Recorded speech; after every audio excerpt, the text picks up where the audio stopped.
sandwiches, ice cream, coffee and snacks, and many other pleasing treats. Our foods are fresh and tasty, our drinks satisfying and refreshing. They're so good. Welcome to Average Joe's Drive-In. And now, on with the show. Hey everybody, welcome to episode number 70 of Average Joe's Drive-In. This is a review cast, and I am your host, TJ Washburn. Thank you guys for listening, as always. Got a great selection of movies to talk about, and we're going to be cracking open the VHS Vault. So let's get it started with a film that just came on Netflix, and that is 2017 Cargo. This country changing. Sick. We all get sick. You get sick too.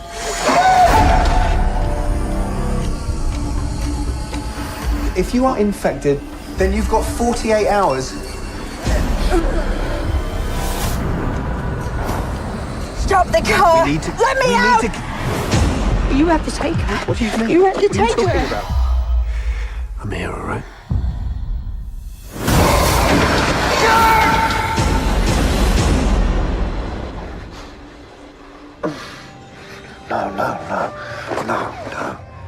No.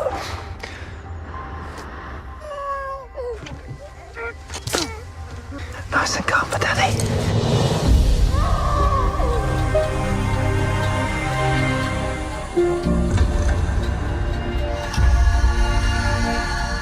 There is a family by the river.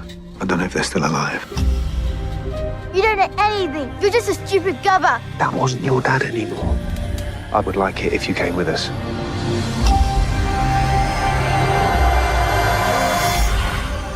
I gotta find the Kalvin man. If you're sick, he can give you good medicine. It's this way.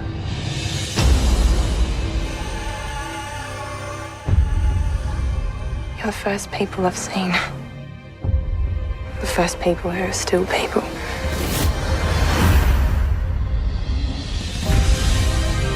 They're coming. The ghosts. You can't go any further if you don't walk. Time is there. Every second that we are going to make it count.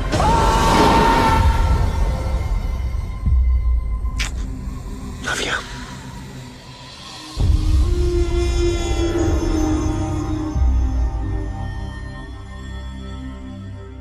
The genre is a drama thriller.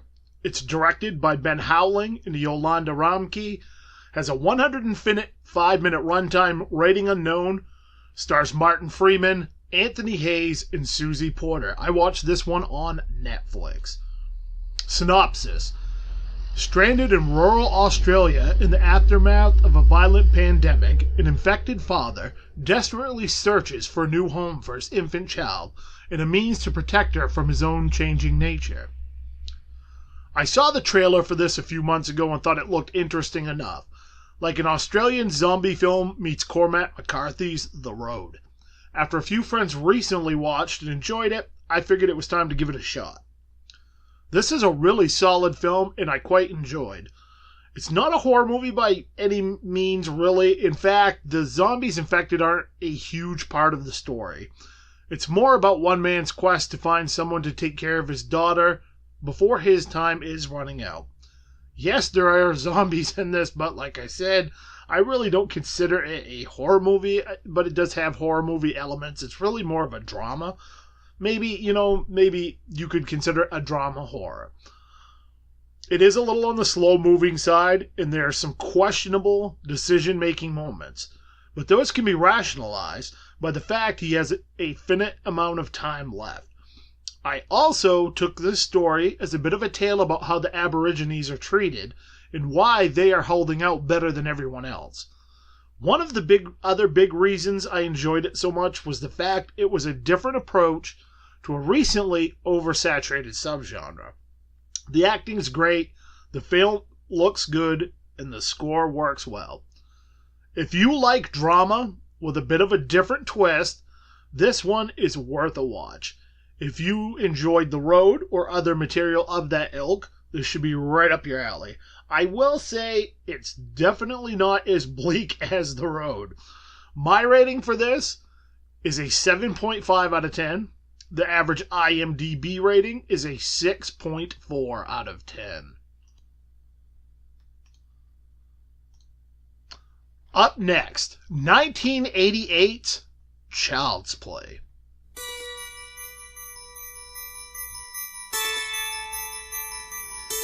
Everyone has a birthday they'll always remember. Can we open my presents now, Mommy? A good guy! I knew it! I'm Chucky. He's something, isn't he? This is Andy's. Time for bed, Andy. Good night, baby. Good night, Aunt Maggie.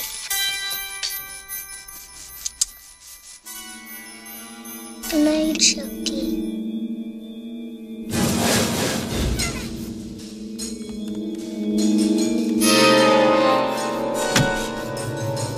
Everyone knows most accidents happen at home. How did that happen? This is no accident. Andy!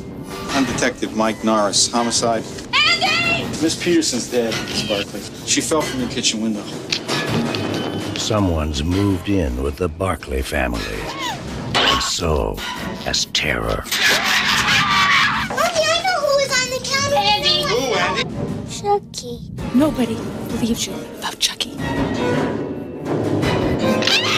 came alive in my hand. Oh, for God's sake. Why won't you believe me? Because I'm sane, Mrs. Barkley. Sane and rational. No one believes the truth.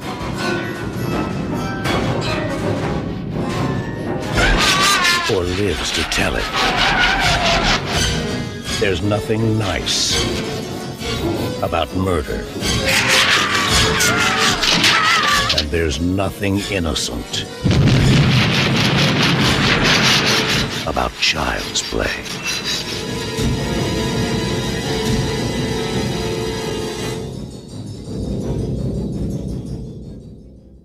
The film was directed by Tom Holland, has an 87-minute runtime, it's rated R, stars Catherine Hicks, Chris Sarandon, and Alex Vincent. I watched this on DVD.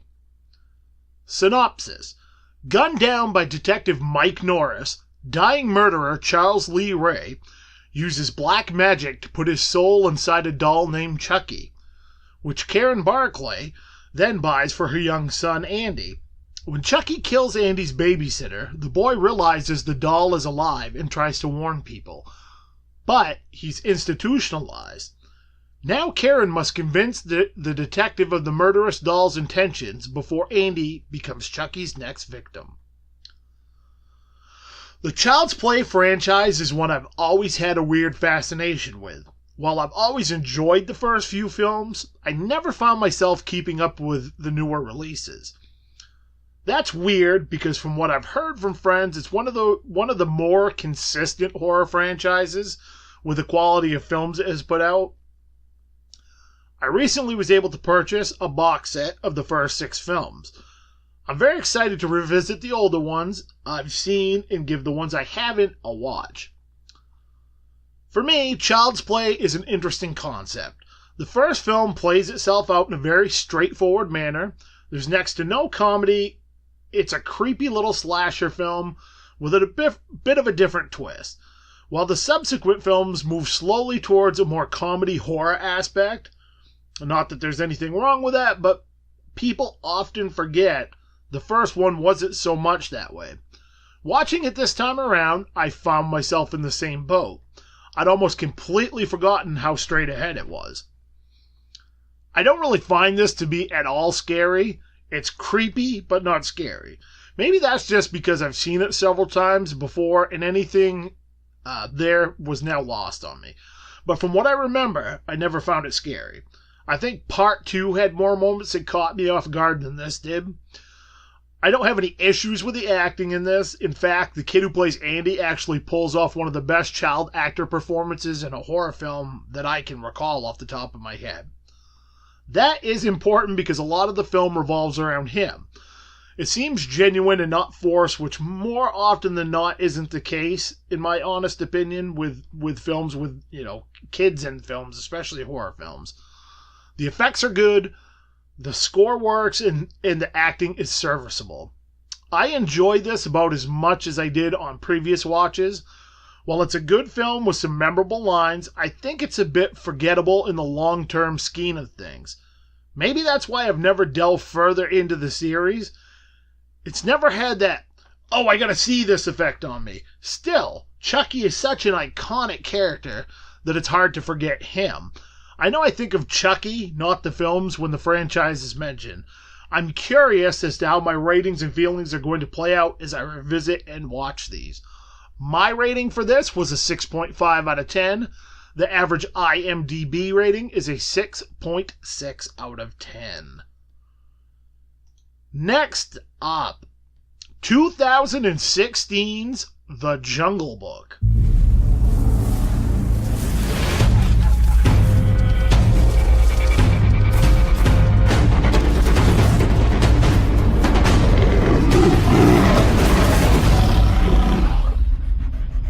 If you can't learn to run with the pack, one of these days you'll be someone's dinner.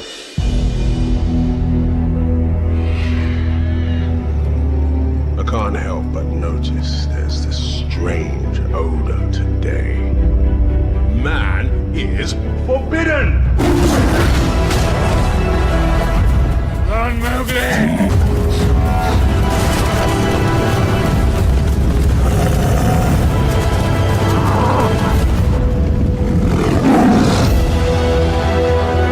The jungle is no longer safe for you. But this is my home. Only man can protect you now.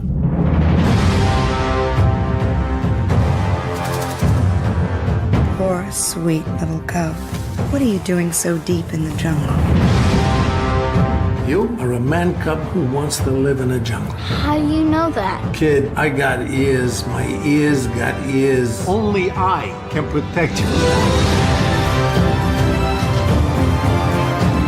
Forget about your worries and your strife. What's that? That's a song about the good life.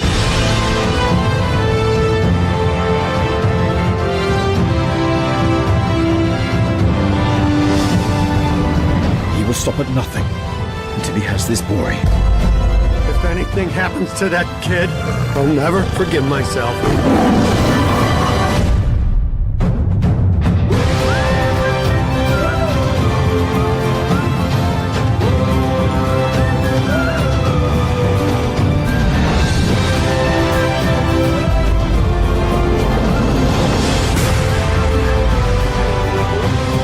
Come on, Mowgli, let's be on our way. But I'm helping Baloo get ready for hibernation. Bears don't hibernate in a jungle. Not full hibernation, but I nap a lot. This film was directed by Jon Favreau, has a 106-minute runtime, rated PG, stars Neil Sethi, Bill Murray, and Ben Kingsley. I watched this one on Netflix. Synopsis. After a threat from the tiger Shere Khan forces him to flee the jungle, a man-cub named Mowgli embarks on a journey of self-discovery with the help of Panther, Bagheera, and free-spirited bear Baloo. The Jungle Book was always one of those movies I enjoyed when I was younger. I was both curious and a bit apprehensive about the live-action modern retelling of it. So, I've held off on watching it. I've had it in my queue on Netflix for a while and decided it was time that I give it a shot. I was pleasantly surprised by how much I enjoyed this. The voice actors were very well cast and the story itself worked well. It's been a while since I watched the animated version, but this felt very much true to that. The CGI effects in this are top notch, and I never found myself second guessing something because of it. That's a feat in itself when you think of it and the fact you know what it is. I like the fact they kept some of the music in it as well. The Bare Necessities number was always one of the things I remembered and stuck with me about the original. While I did enjoy this, I'm not 100% sure this one will stick with me quite the same way as the animated version did. It was a very enjoyable and overall great film that the whole family can enjoy. A solid blend of modern and nostalgia rolled into one package. I still prefer the original, but I'm glad I gave this a chance. It didn't let me down, and a whole new generation has a great version to enjoy and call their own. So often, when we look at remakes or retellings, I think we fall into the nostalgia trap. We still have those memories of what we grew up on, and the next generation will have theirs. And there's nothing wrong with that. I think if we look at it from that perspective, it's a good thing. The story lives on, and we get to hold on to our memories while others get to make their own. My rating for this was an 8 out of 10. The average IMDb rating is a 7.4 out of 10. So before we crack open the VHS Vault, I want to talk about a TV show I just recently watched on Netflix called The New Legends of Monkey, which came out in 2018. The Monkey King. Some say he was the mightiest of all the gods. Banished by his enemies, never to return. Your body will be frozen. The world will consume you. 500 years later, chaos reigns. Tell me where the crown is. But hope must never die. I'm Tripitaka. I've released the Monkey King. Shh. Yep, righto. You've been trapped in that rock for 500 years. Try to keep a low profile, okay?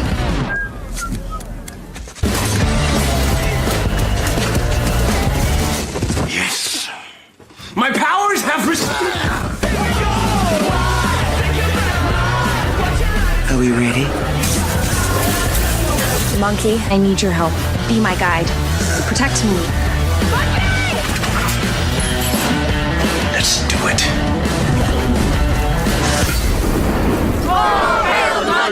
Can I have my boats back, please? To every story, there is more than one telling.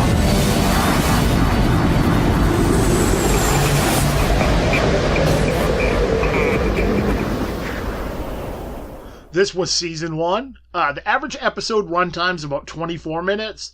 There's 10 episodes. It's rated TV PG. Stars Chai Hansen, Lucien Buchanan, and Josh Thompson. This one is on Netflix. Synopsis. A new take on the story of the Monkey King, Pigsy, Sandy, and Tripitaka, the monk, on their journey to restore the world. This one randomly popped up on my Netflix a few days ago, and I thought, what the hell, I'll watch an episode. While not instantly hooked, my interest was piqued enough that I watched it. You see where this is going, right? And before I knew it, I'd gone through all 10 episodes of season 1. Apparently, this is a remake or a follow-up to another series I have never heard of. Right off the bat, this show reminded me in a lot of ways of like Xena Warrior Princess and Hercules.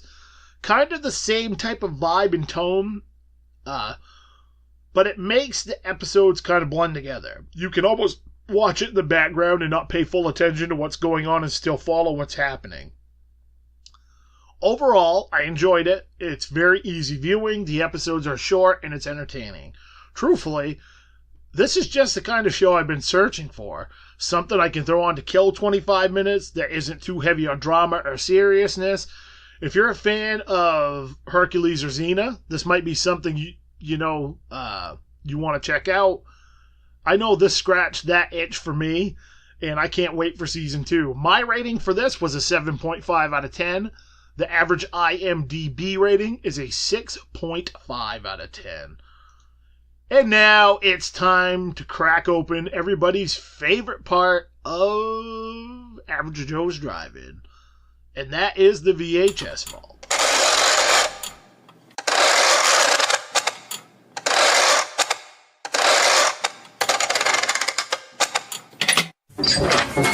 Welcome to the VHS Vault. This is a portion of the show where I blow out the dust from classic and forgotten films from the VHS days. Films you may have forgotten about, never heard of, or just haven't seen in a while. Up first, 1992's Demolition Man. At the end of a century, ravaged by violence, a society of perfect order will arise.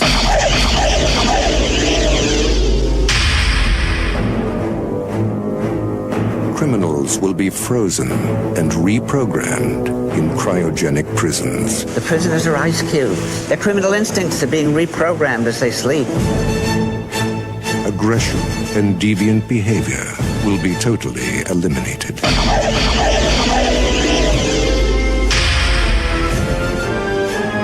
He's a criminal the likes of which you have never seen.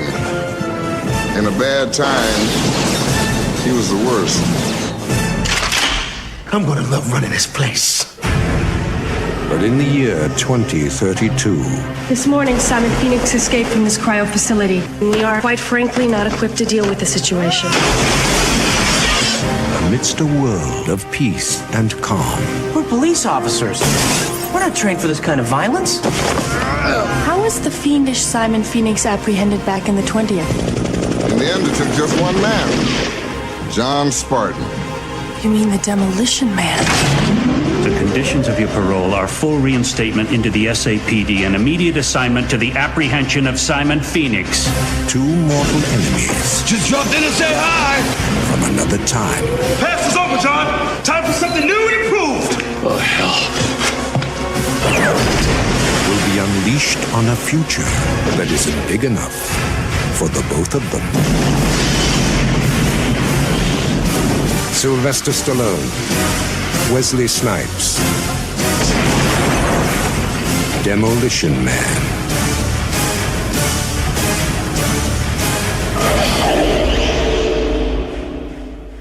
The genre is action crime sci-fi, directed by Marco Brambilla.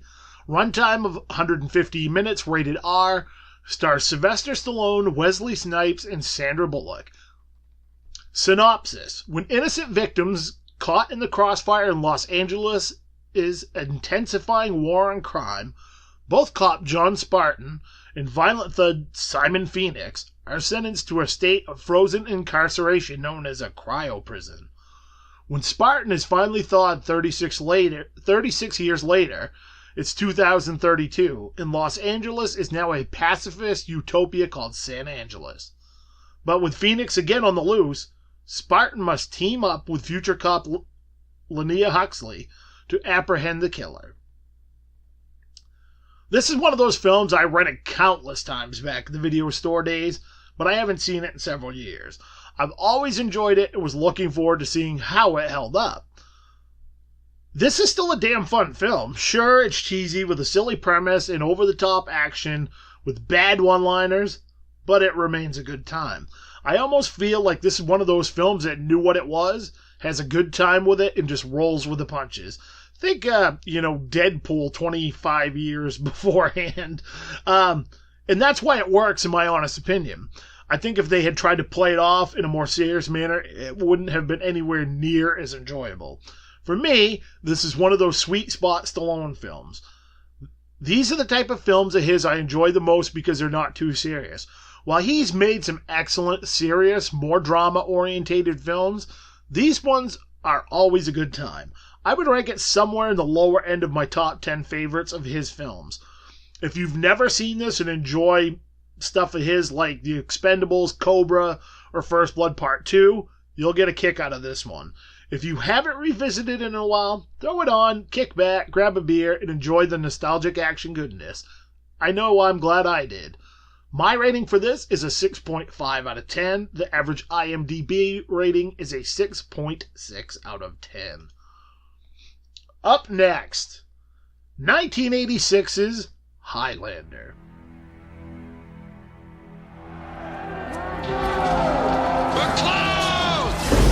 Because you were born different, men will fear you, try to drive you away.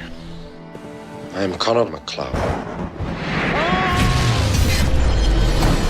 I am immortal.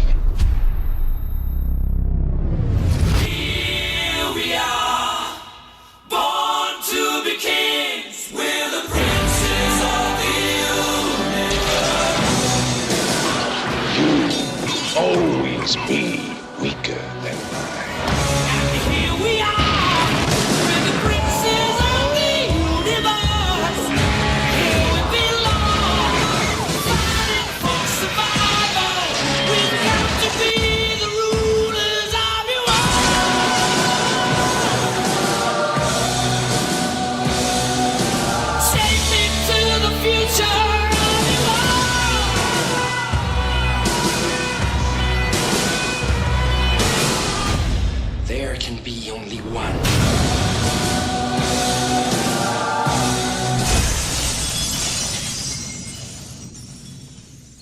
The genre is action-adventure fantasy, directed by Russell Mulcahy.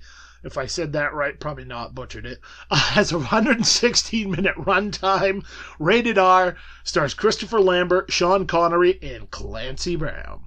Synopsis.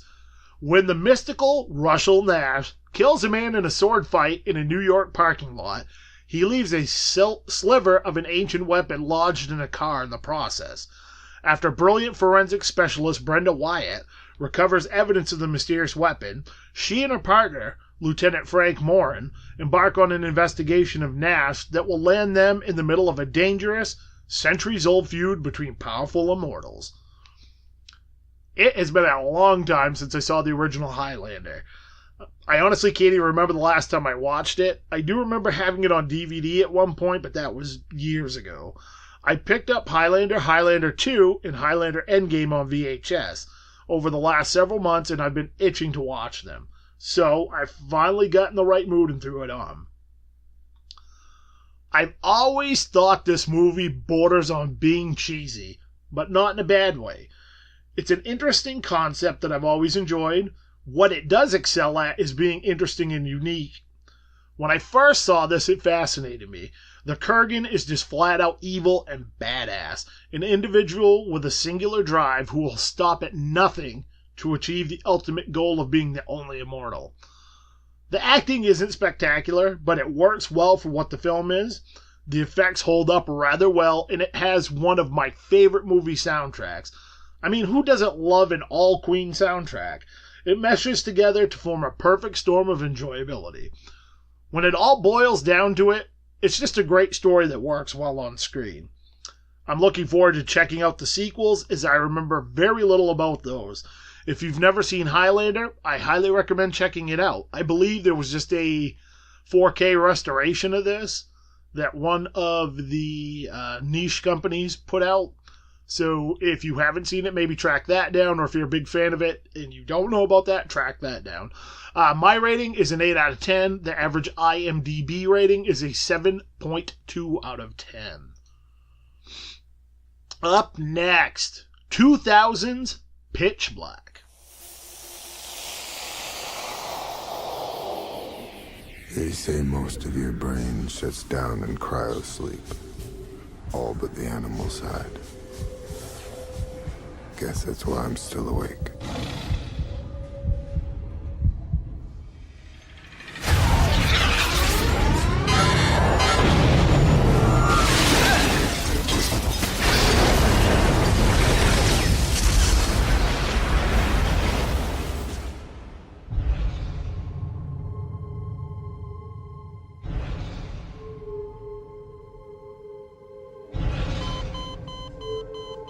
If the man is gone, he's gone. Why should he bother us?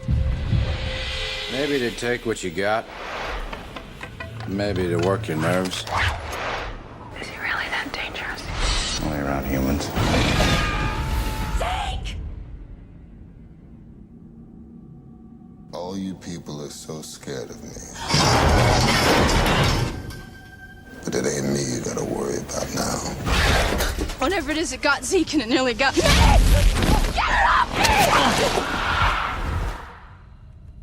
They seem to stick to darkness, so if we stick to daylight, we should be all right.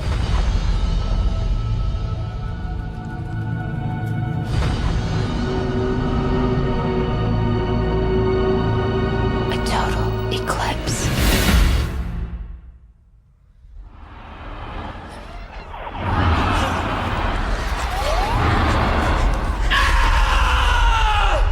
We're gonna lose everybody out here.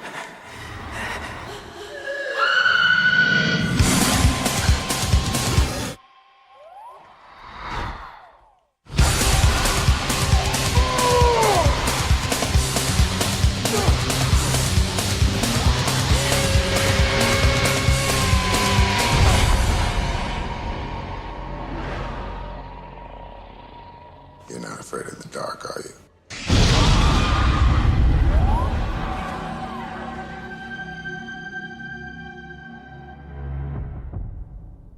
Was directed by David Twohy, has a 109-minute runtime, rated R, starring Roger Mitchell, Cole Hauser, and Vin Diesel. Synopsis. A commercial transport ship and its crew are marooned on a planet full of bloodthirsty creatures that only come out to feast at night. But then, they learn that a month-long eclipse is about to occur.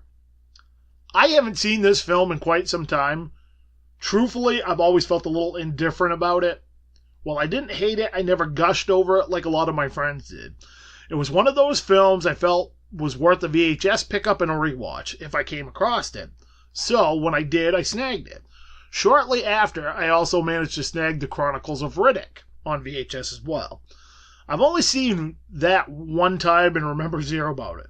The other day I decided to pop in Pitch Black and see where my opinions now sat after several years of not seeing it at all. The film itself works okay. There isn't a whole lot about it that stands out to me other than a few cool scenes here and there. Most of the characters are annoying or forgettable. I just don't care about any of them. While in some films and stories you can accept a character's mistakes as being human nature, the decisions many of these ones make are just downright dumb. I'll also be honest, I don't care for Vin Diesel as an actor. The handful of films I've seen him in, I've never cared for most of his performance. With that said, I thought he was good in this. His character is an asshole, but it works. I also like the creature effects.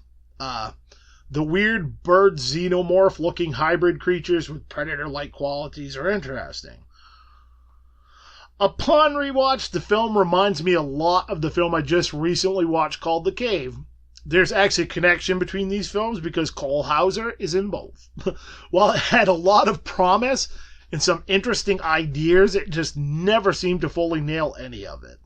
There's something there, but for one reason or the other, it just never quite reaches what it was shooting for.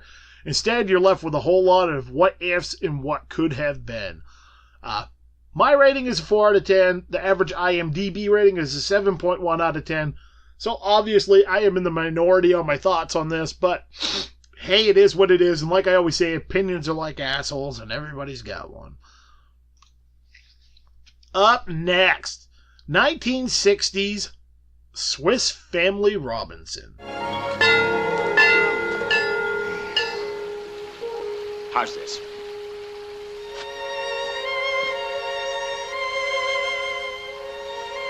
All the latest innovations. Running water, genuine imported tortoiseshell.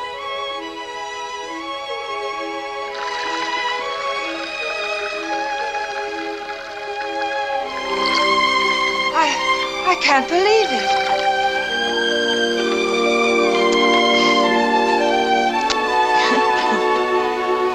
Darling, thank you.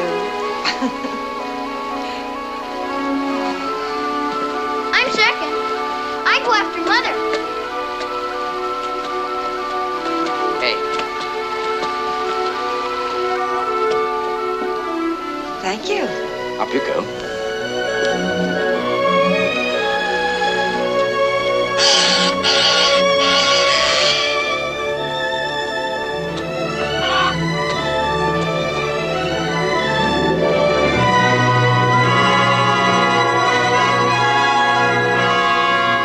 There's the boys' room. And look. This is something I worked out. When you're in for the night, turn the wheel, pull up the stairs. Not only keeps out wild animals, but any neighbors who might become a nuisance. You know, always wanting to borrow something. Hey, get me down! The film was directed by Ken Anakin, has a 126-minute runtime. It's rated G. Stars John Mills, Dorothy McGuire, and James MacArthur. Synopsis. In this family, the Robinson clan, mother, father, and their 3 sons, Fritz, Ernest, and Francis, flee the reign of Napoleon to start fresh in New Guinea. When their ship gets damaged en route, the family takes refuge on a deserted island.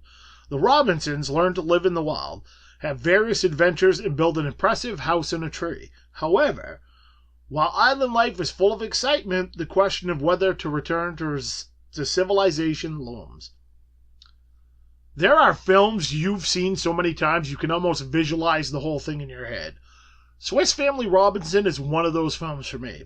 This was a childhood staple, one I watched multiple times a year growing up until I was in my early 20s. I saw it a handful of years ago on, I think, Netflix, after not seeing it for about 10 years or so. So when I got a chance to pick it up on VHS, I gladly snagged it. I still love this film in its simplistic nature. It hasn't lost its magic, at least on me. Don't get me wrong, there's a cheesy aesthetic about it, but a lot of that has to do with when the film was made. It feels a bit dated, but it didn't hurt my enjoyment of it. This is one of those films you could still throw on today with a younger audience and they would enjoy. Because of the setting and the time period the film takes place in, it has that grand, fantastical feel to it that just pulls you in. The acting's solid. The only area that bugged me was the youngest son, Francis. He was still just as annoying as I remember him being. Even as a kid, I never cared for that character. It was a bit too overdone, but other than that, I never had any issues with the characters or performances. Nearly 60 years later, this is still a fun, enjoyable film. And now that I have a copy, this just might become a yearly tradition once again. My rating for this is a 7 out of 10. The average IMDb rating is a 7.2 out of 10. And we're going to close it up with 1989's The Punisher. If society won't punish the guilty, he will.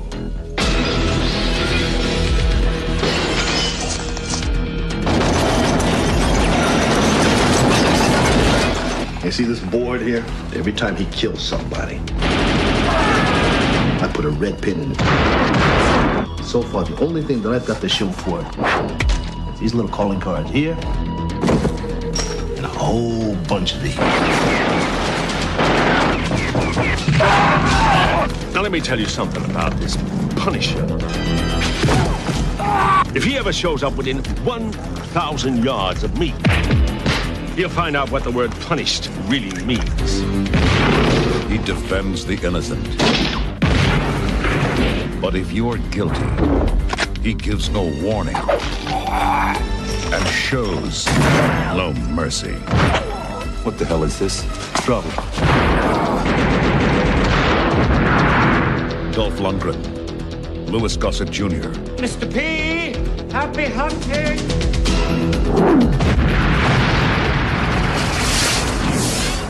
The Punisher.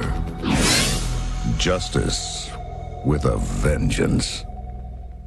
The film was directed by Mark Goldblatt, has an 89-minute runtime, rated R, stars Dolph Lundgren, Louis Gossett Jr., and Jerome Krabi.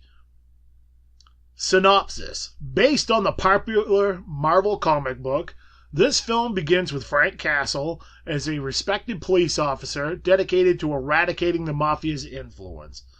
That is, until the mob responds with a lethal car bomb that decimates Castle's family.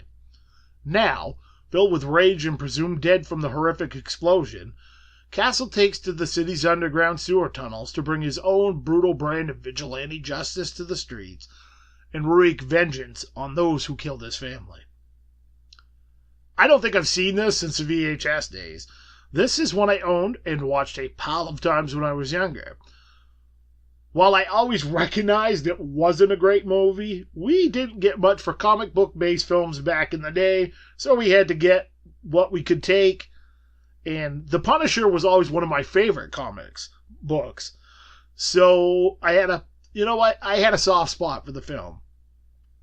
I was interested to see how this was going to hold up viewing it now, especially with, the newer version of Marvel films and all this different stuff. And the newer Punisher films, for that matter. This is still really enjoyable in a cheesy, over-the-top action sort of way. It's still not a great film, but I don't think it's terrible. The violence, like many action films from that era, is a bit much. Then again, the Punisher comic was always on that side of things. Frank Castle is a man sworn to revenge with little regards to those who get in his way, or who he thinks deserves to be punished. Is it unrealistic? Yes. Yes, it is.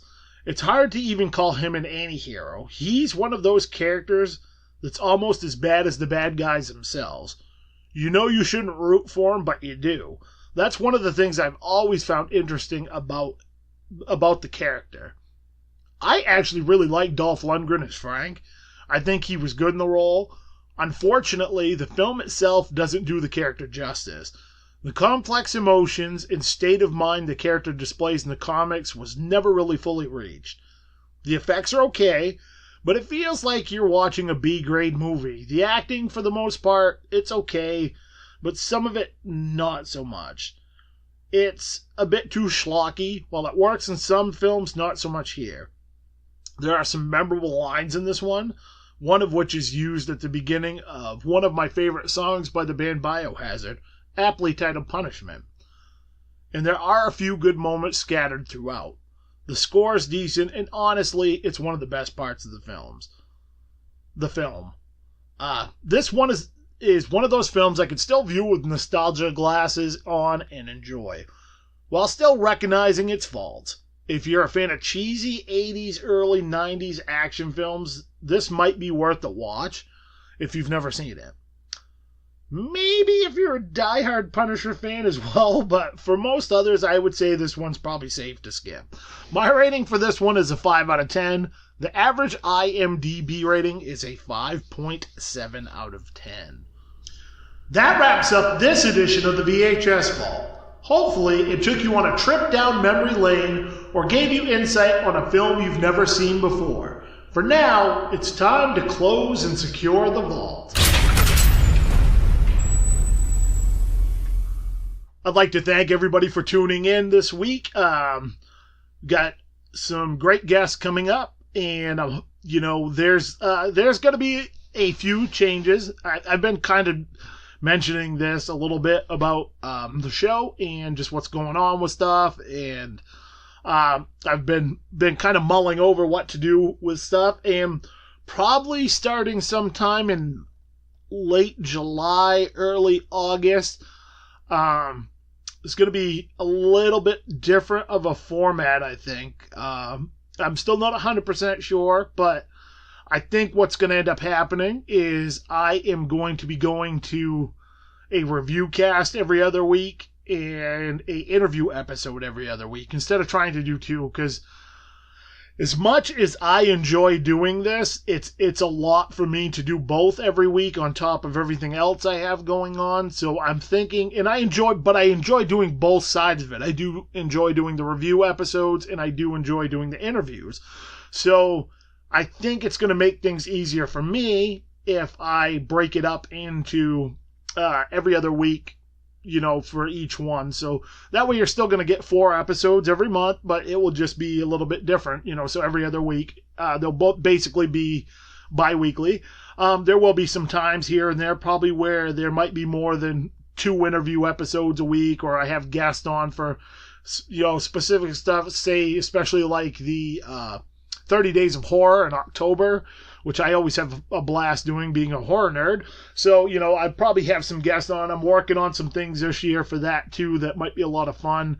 And I'm hoping to actually have a show where I will have 3 or 4 guests on at the same time, as long as I can finagle it and get that worked out. So the show itself really isn't going to be changing as far as the format of the show or anything like that, but just the frequency in which it's going to be released. I think it's going to make for a better show. For me personally, I also, if I'm going to be doing interview type episodes only every other week, I think the length of those episodes, I might, go a little longer with them. Not much, maybe an extra 15, 20 minutes on those episodes, so it's more in the hour and a half range. But we'll see how everything works out. Again, it's not 100% set in stone, but I just wanted to throw it out there so people aren't completely shocked if and when that does happen. Also, if you've noticed, when I've been doing my reviews, I'm trying to throw in what genre the films are, or what those genres are listed as, like on their IMDb pages. That way you guys kind of have a little bit better of an idea. It's something I just never thought to do until just recently. I don't know why.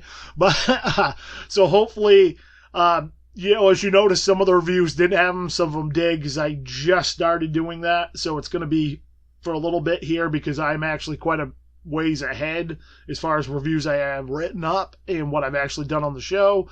So I'm going to quit talking now. I'd like to thank my sponsors, the Maine Cannababes. Go to www.mainecannababes.com. Check that out for all your information on where the Cannababes are going to be at, what they're doing, upcoming photo shoots, calendars, all that good stuff. They're a great resource and a great group of people doing some awesome things. Again, that's mainecannababes.com. And yeah, that's about it for this review cast. I am your host, TJ Washburn, and remember, kids, opinions are like assholes.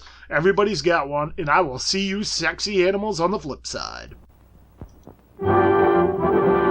It's intermission. Rise and stretch time. Time to refresh yourself and visit our snack bar. Got a yen for hot popcorn? Your favorite soft drinks are sparkling cold. The juicy Frank sizzling hot. There's delicious coffee, freshly brewed, and all kinds of ice cream and candy to tempt you. Showtime will be announced loud and clear to get you back to your car in time. So stretch your legs. Come to the snack bar now. Thanks for listening to Average Joe's Drive-In. If you'd like to talk movies or contact the show, add our social media pages. You can add us on Facebook at Average Joe's Drive-In Podcast, on Twitter at TWJAuthor, on Instagram at Thomas Washburn Jr.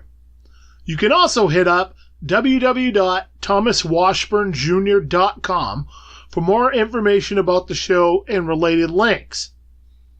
If you'd like to support the show, you can buy TJ's books on Amazon. Just type in Thomas Washburn Jr. in the search. Books are available in Kindle and paperback formats. If you have Kindle Unlimited or Prime, you can read the books for free and money will be earned by the pages read. It doesn't cost you anything and it supports the show. Until next time, you've been listening to Average Joe's Drive-In.